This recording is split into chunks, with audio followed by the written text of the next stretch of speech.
Hello everyone, welcome back to Vidyalay. तो आज की इस वीडियो में हम बात करने वाले हैं यूलर्स थ्योरम पर। ठीक है, आज का जो हमारा टॉपिक है वो है यूलर्स थ्योरम। तो यूलर्स थ्योरम क्या है वो समझते हैं सबसे पहले, और इसका जो एप्लीकेशंस हैं यानी कि ये आपका किस तरह से इम्प्लीमेंट हो सकती है डिफरेंट क्वेश्चंस के लिए, उस पर फिर बात करेंगे। क्लियर? तो सबसे पहले बात करते हैं कि आपका यूलर्स थ्योरम क्या है, इसकी टर्म्स एंड कंडीशंस क्या है। तो पहली चीज आप याद रखेंगे कि यूलर्स थ्योरम तभी एप्लीकेबल होगी जब फंक्शन जो है होमोजीनियस होगा। इसकी पहली रिक्वायरमेंट क्या है कि function should be homogeneous. Correct? तभी एप्लीकेबल होगी, और ये पहली और आखिरी इसकी रिक्वायरमेंट है। उसके बाद ये आपका डायरेक्टली एप्लीकेबल हो जाती है। क्लियर? अब इसको समझते हैं। जैसे मान लो आपके पास कोई फंक्शन है u, और u फंक्शन है x और y का, यानी कि हमारे पास कितने इंडिपेंडेंट वेरिएबल है? हमारे पास दो इंडिपेंडेंट वेरिएबल है, x और y।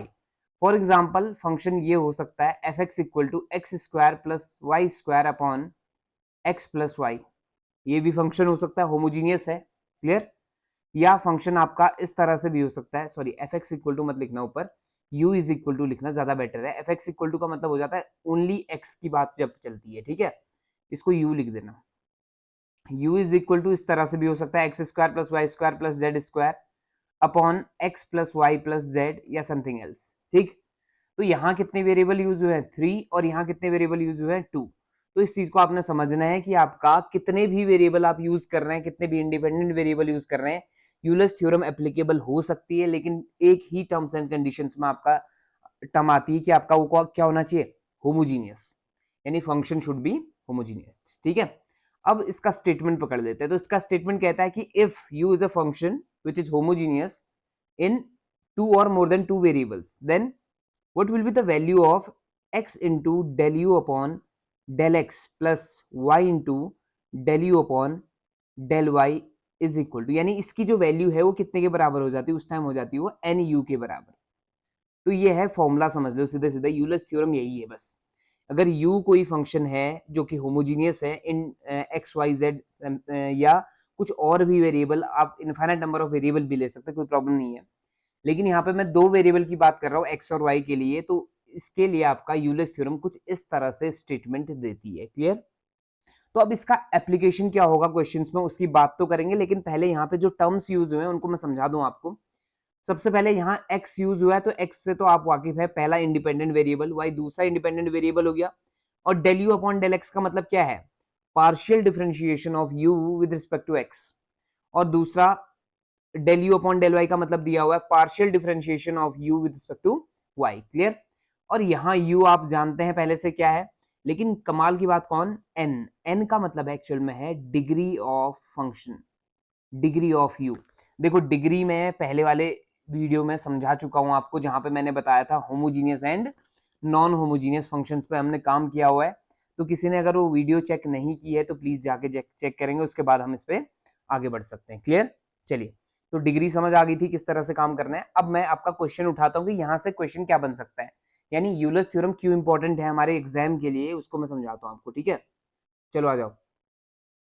सबसे पहले आपने ध्यान देना है कि जो क्वेश्चन होगा वो आपका होमोजीनियस होना ही होना चाहिए। जैसे क्वेश्चन क्या कह सकता है, देखो, what will be the value of x del u upon del x plus y del u upon del y. ठीक है, इफ आपसे पूछेगा if u is equal to x to the power 1/4 plus y to the power 1/4 upon x to the power 1/5 plus y to the power 1/5। अब ये homogeneous है या नहीं है ये बताने की जरूरत नहीं होनी चाहिए मेरे ख्याल से। ठीक? क्यों? क्योंकि इससे पहले वीडियो में बहुत बहस की हुई इस पर। ठीक, चलो आ जाओ फिर। तो u आपको दिया हुआ है, तो u की डिग्री फाइंड कर लो। तो डिग्री कैसे फाइंड करना होता है ना, न्यूमरेटर की जो डिग्री आ रही माइनस डिनोमिनेटर की डिग्री कर दो आप, वही n है। तो इसका मतलब न्यूमरेटर की डिग्री कितनी थी? 1/4। डिनोमिनेटर की डिग्री कितनी है? 1/5। एलसीएम आप लेते तो 20 आता है, ऊपर आ जाता है 5 - 4, दैट इज डिग्री हो गई 1/20, वही आपका n हो गया। क्लियर? अब आपसे कोई पूछता है कि इस तरह का एक्सप्रेशन क्या आंसर पूछता है, तो आप जानते हैं कि by Euler's theorem you will have x del u upon del x plus y del u upon del y is equal to n u।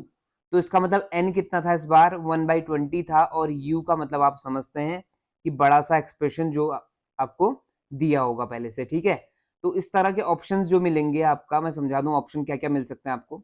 u/20 इसका आंसर हो गया, ये 4 नहीं है। ठीक है, ये ध्यान देना, ये आपका u/20 है।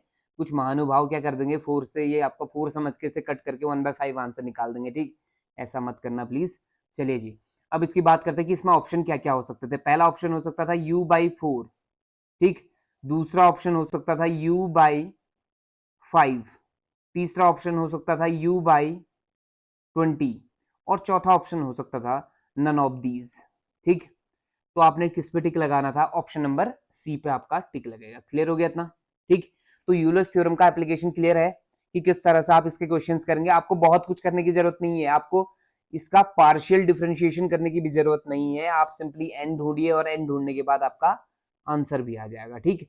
अब ये तो आपका डायरेक्ट क्वेश्चन हो गया, यानी कि डायरेक्ट क्वेश्चन होगा तो इस तरह से करेंगे, लेकिन कभी कभी ना क्वेश्चन थोड़ा सा इनडायरेक्टली भी हो सकता है, यानी कि क्वेश्चन जो दिख रहा हो वो ना हो कुछ और, ठीक। जैसे अगर आपको दिया हुआ है u sine inverse x square plus y square upon x plus y दिया हुआ है, ठीक है, और आपसे कहता है कि what will be the value of x del u upon del x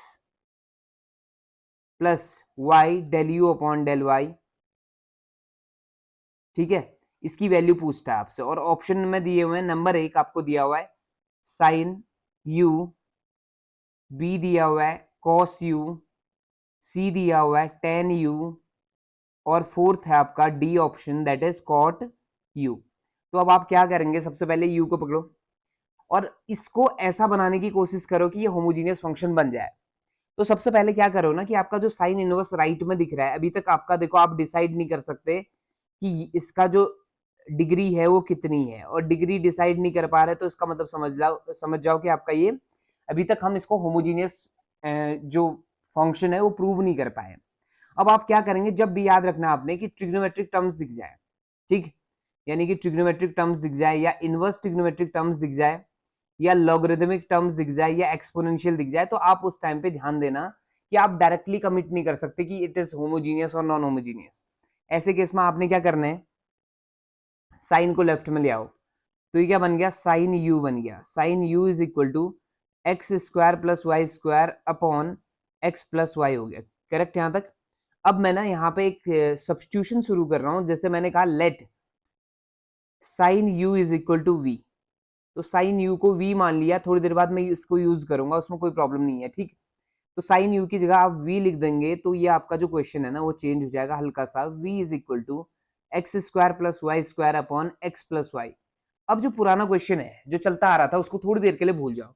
अब इस क्वेश्चन को चेक करो जरा, इस क्वेश्चन में आपको दिख रहा होगा कि v is equal to something, numerator और डिनोमिनेटर आपको गौर से दिख रहा है, तो ये चीज आपका क्या फॉर्म कर रही है, होमोजीनियस सिस्टम फॉर्म कर रहा है। और अगर ये होमोजीनियस सिस्टम फॉर्म कर रहा है तो इसका मतलब इसकी आप डिग्री ढूंढ सकते हैं, दैट इज आप क्या ढूंढ पाएंगे, n, और n को आप कैसे ढूंढ सकते हैं, इसमें 2 - 1 दैट इज 1, तो n की जगह क्या आ गया जी, 1 आ गया। तो इसका मतलब हुआ कि आप डायरेक्टली क्या ढूंढ सकते हैं, x del v upon del x plus y del v upon del y is equal to n v. ये आ जाएगा इस बार, क्योंकि फंक्शन इस बार u ना होके क्या है, v है, इसलिए मैं del v upon del x लिख रहा हूँ, ध्यान देना यहाँ पे।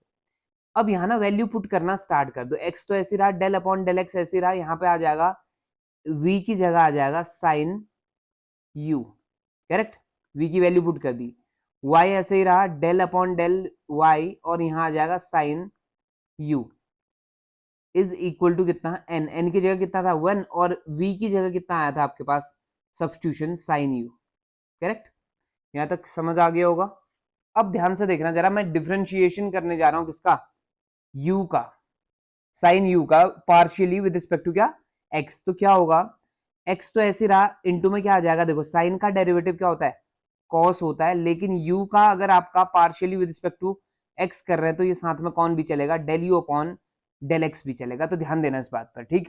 y ऐसे रहा, साइन का आप क्या लिखेंगे, अगेन cos u लिखेंगे, लेकिन इनटू में क्या लिखेंगे, del u upon del y भी लिखेंगे, क्योंकि हम एक्चुअल में किसके रेस्पेक्ट में पार्शियल डिफरेंशिएशन कर रहे थे, y के रेस्पेक्ट में पार्शियल डिफरेंशिएशन कर रहे थे, तो इस वजह से ये चीज आपका निकल के आएगी। क्लियर इतना।